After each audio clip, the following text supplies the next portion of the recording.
আজ তোমাদের আমি ডিশ টিভির সিগন্যাল সম্বন্ধে কিছু ট্রেনিং দেব, যেটাতে আমাদের হেল্প করবে, গেস্ট কমপ্লেন রিডিউস হবে অনেকটা। এটা আমাদের টিভির কমপ্লেনটা বেড়ে যাচ্ছে বারবার। যেমন সিগন্যাল রিলেটেড ইস্যু তুমি কিভাবে সলভ করবে। সিগন্যাল রিলেটেড ইস্যু সলভ করতে গেলে তোমাকে দেখতে হবে আগে যে ডিশ টিভির সিগন্যালটা প্রপার পাচ্ছে কিনা। প্রতিটা রুমে যেমন প্রিভেন্টিভ মেইনটেনেন্স আমরা করছি, সেইভাবে আমরা গিয়ে ডিশ টিভির সিগন্যালটাকেও চেক করবো। যখন আমরা রুম প্রিভেন্টিভ মেইনটেনেন্স করবো কিংবা কোনো গেস্টের কমপ্লেন হোক, তখন আমরা কি করবো, ডিশ টিভির প্রথমে রিমোট একটা নেব। রিমোটের মধ্যে মেনু অপশনে যাব। মেনু অপশনে গিয়ে আমি পাচ্ছি তোমার এডিট অপশনে যাব। ঠিক আছে, এডিট এডিট অপশনে যাব। এই যে এডিট অপশনে আছে, এডিট অপশন থেকে আমি গিয়ে এডিট টিপিতে আসবো। এডিট টিপি মানে টিপি ট্রান্সপারেন্ট। ট্রান্সপারেন্ট, এই আমি ট্রান্সপারেন্টে যখনই আমি ক্লিক করব তখন আমাকে দেখাবে menu lock, enter pin code চাইছে। পিন কোড আমাদের কি আছে, 1 2 3 4। এই যে এই ট্রান্সপারেন্ট গুলো এসে গেল। এইটা হচ্ছে একটা 1 নম্বর ট্রান্সপারেন্ট, এটা 2 নম্বর ট্রান্সপারেন্ট, এইগুলো এক একটা সব ট্রান্সপারেন্ট আছে। এই এক একটা ট্রান্সপারেন্টের আন্ডারে আমার এই এতগুলো চ্যানেল আছে। তার সিগন্যাল কোয়ালিটি আমার এইটা, signal quality 75 to 80%। Signal strength আমার দেওয়া রয়েছে 90%। আমি 90% সেট করে রেখেছি, কিন্তু আমার সিগন্যাল আসছে 80%। মানে 80% সিগন্যাল মানে গুড সিগন্যাল। যখনই এইটা 55 এর নিচে যাবে তখনই আমার সিগন্যালের ইস্যু হবে। ঠিক আছে, ফ্রিকোয়েন্সি লো হয়ে যাবে। আমার 75 থেকে 80% সিগন্যাল আমার থাকবে টিভিতে, তাহলে আমার সমস্ত চ্যানেল আমি ভালো গুড কোয়ালিটির পিকচার পাবো। ঠিক আছে, যদি 55 এর নিচে আমার সিগন্যাল এসে যায় তাহলে সিগন্যালের ইস্যু আছে, তখন আমরা ডিশ টিভিকে ইনফর্ম করব। ঠিক আছে, এরপরে আমরা যাব ফ্যাক্টরি রিসেট কিভাবে করতে হয়। ফ্যাক্টরি রিসেট মানে, ফ্যাক্টরি রিসেট করার নিয়ম হচ্ছে মাসে একবার করে ফ্যাক্টরি রিসেট যদি কিছু হয় তাহলে সফটওয়্যার রিলেটেড কোনো প্রবলেম থাকবে না, যেটা আমাদের ফেস করতে হয়। গেস্ট এসে টিভি অন করলেই টিভি মানে রিমোটের ডিশ টিভি সিগন্যালের ইস্যু হয়ে যায়। ফ্যাক্টরি রিসেট করলে সিগন্যালটা ভালোভাবে পাস। সিগন্যালটা আমরা কিভাবে, ফ্যাক্টরি রিসেটটা কিভাবে করব সেটা এখন আমি দেখাচ্ছি। প্রথমে আবার ব্যাকে যাবে, মেনুতে যাবে।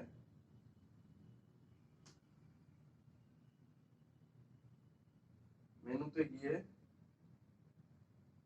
রেড অফ প্রেস করলে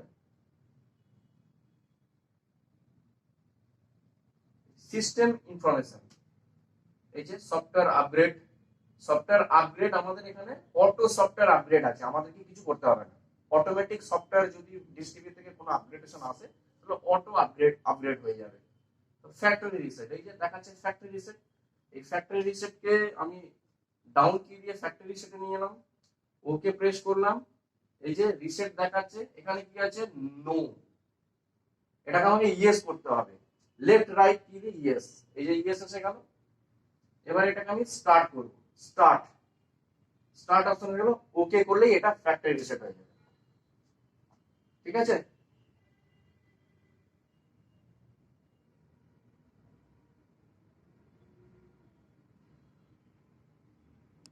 এবারে আমি তোমাদেরকে আইএফআইএম মুড।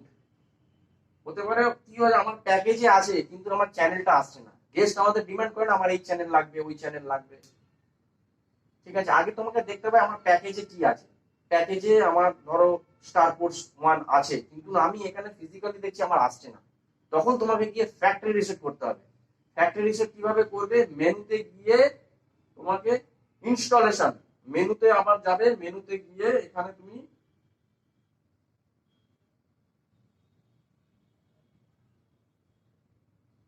ইনস্টলেশনে আসবে। ইনস্টলেশনে এসে এই আইএফআইএফ মোড, এটা দেখে নেবে অন আছে না অফ আছে। যদি অফ হয়ে যায় কিংবা অফ থাকে তাহলে চ্যানেলটা আসবে না। ঠিক আছে, ওটাকে সবসময় অন রাখতে হবে। সেক্ষেত্রে আমাকে ডাউন কি প্রেস করে আইএফআইএফ মোডে এলাম। আইএফআইএফ মোডেতে এসে আমি ওকে ক্লিক করলাম। এখানেও এন্টার পিন কোড দেখাচ্ছে, আমাদের পিন হচ্ছে 1 2 3 4। এই যে আইএফআইএফ মোড এখন আমার অন আছে। যদি এটা অফ থাকবে তাহলে তোমাকে লেফট রাইট কি সিলেক্ট করে তোমাকে এটা অন করতে হবে।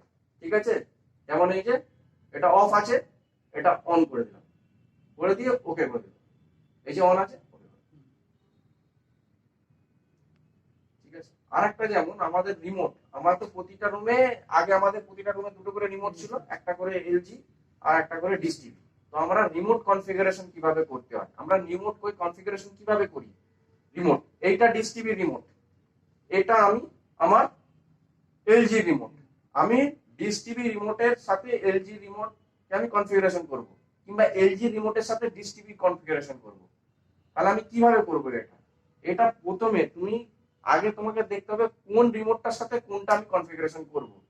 যেই রিমোটটা আমি কনফিগারেশন করব, যেমন ডিশ টিভি রিমোটের কি হবে, আমি এখানে এই রুমে একটাই রিমোট দেব, আমি এলজিটা রাখবো না। তখন আমি কি করব, এই যে ওকে বাটন, ওকে মেনু আর জিরো প্রেস করব, লং টাইম প্রেস।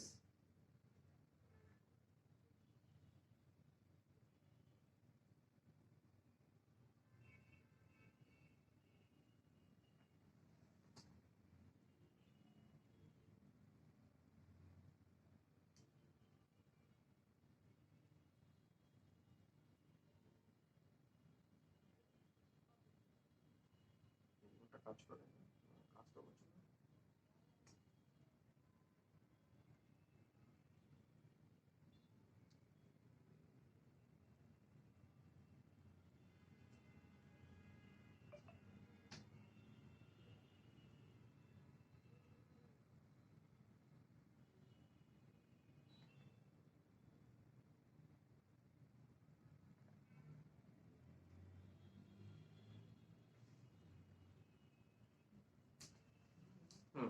আমরা ওকে আর জিরো একসঙ্গে প্রেস করব লং টাইম, করার পরে এই অপশনটা দেবে।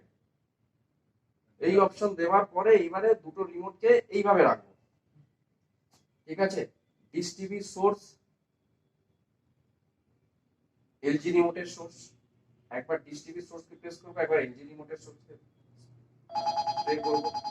একটা অফ টিভি অফ অন যেটা আছে সেটাকে ডিশ টিভি রিমোটের অফ একবার প্রেস করব, একবার এলজি রিমোটের অফটা প্রেস করব। ভলিউম ডিশ টিভি প্রেস করব, এলজি রিমোটে প্রেস করব, ভলিউম প্লাস মাইনাস, ঠিক আছে। মিউট ডিশ টিভির একবার প্রেস করব, এলজির একবার প্রেস করব। এইভাবে রিমোট কনফিগারেশন হয়, ঠিক আছে। এইভাবে রিমোট কনফিগারেশন করতে হয়। আর একটা থাকে আমাদের, যেমন রিমোটের ইস্যু হয়, রিমোটের গেস্টের কমপ্লেন আছে, রিমোটের ইস্যু হয়। আইআর সেন্সর, আইআর সেন্সরের ফুল ফর্ম হচ্ছে কি, আইআর সেন্সরের ফুল ফর্ম ইনফ্রারেড রেডিয়েশন। এটা আমাদের কি হেল্প করবে, এইটা আমি রুমের যে কোনো কোনার অ্যাঙ্গেল থেকে আমি রিমোট প্রেস করে তাহলে আমার রিমোট কাজ করবে, যেহেতু আমাদের সেটটপ বক্সটা পিছনে থাকছে, ঠিক আছে। আইআর সেন্সরের ফুল ফর্ম হচ্ছে ইনফ্রারেড রেডিয়েশন।